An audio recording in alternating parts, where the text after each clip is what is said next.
Hi friends, ఈరోజు మనము bread roast with chick peas అంటే తెల్ల శనగలతో బ్రెడ్ రోస్ట్ అండి.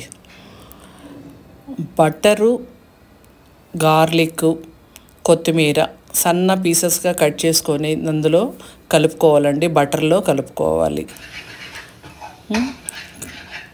చిక్ పీసు నేను ఆల్రెడీ బాయిల్ చేసుకొని స్మాష్ చేసి పెట్టుకున్నానండి.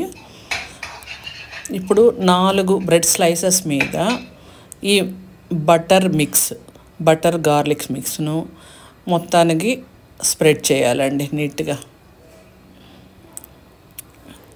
తెల్ల శనగలు చిక్ పీస్ను ఒక 4-5 అవర్స్ నానబెట్టి తర్వాత ఒక కుక్కర్లో కొద్దిగా సాల్ట్ వేసి 5-6 విజిల్స్ వచ్చేంత వరకు ఉంటేనండి బాగా మెత్తగా బాయిల్ అవుతాయండి.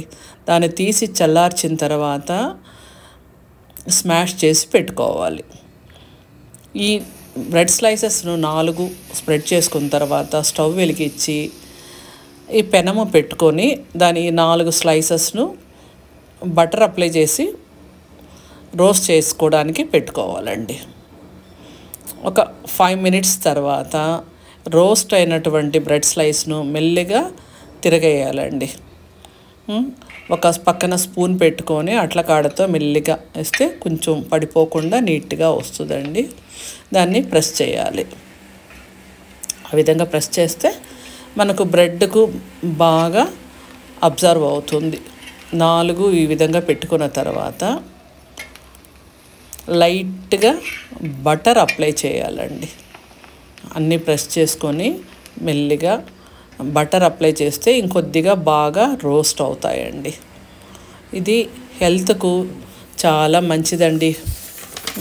హై ప్రోటీన్ డైట్, లో ఫ్యాట్ డైట్ అండి.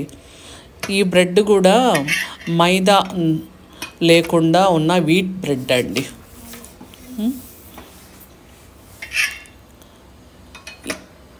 నెక్స్ట్ మరలా ఈ పెనం మీద ఒక 4 బటర్ అప్లై చేయనటువంటి బ్రెడ్ స్లైసెస్ను రోస్ట్ చేసుకోవాలండి.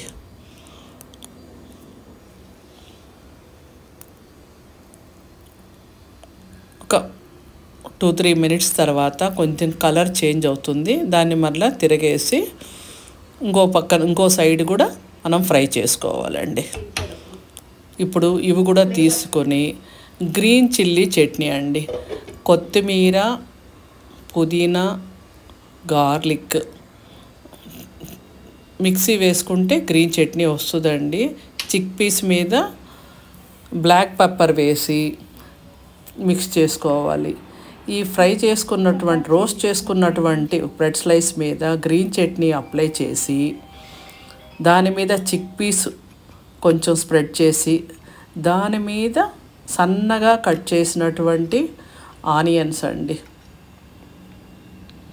ఇదిగోండి చిక్ పీసు ఈ విధంగా గ్రీన్ చట్నీ మీద చిక్ పీసు అట్లా స్ప్రెడ్ చేసుకొని దాని మీద కొద్దిగా సన్నగా కట్ చేసినటువంటి ఆనియన్స్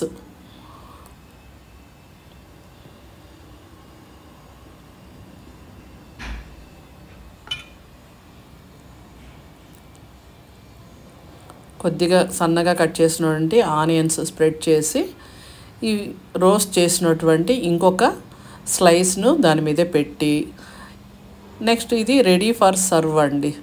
చాలా టేస్ట్గా ఉంటుందండి. పిల్లలు, పెద్దలు అందరూ ఇష్టపడతారు. ఇది ఈవినింగ్ స్నాక్స్గా అయినా తీసుకోవచ్చు, నైట్ డిన్నర్గా అయినా తీసుకోవచ్చు అండి. చాలా టేస్ట్గా ఉంటుంది ఫ్రెండ్స్. ఒకసారి ట్రై చేయండి. ఎలా ఉందో కామెంట్ చేయండి. నా ఛానల్ సబ్స్క్రైబ్ చేసుకొని లైక్ చేసి షేర్ చేయండి. Thank you for watching. ఇది గ్రీన్ చట్నీతో కలిపి టేస్ట్ చేసినా చాలా బాగుంటుందండి. Thank you for watching. Bye.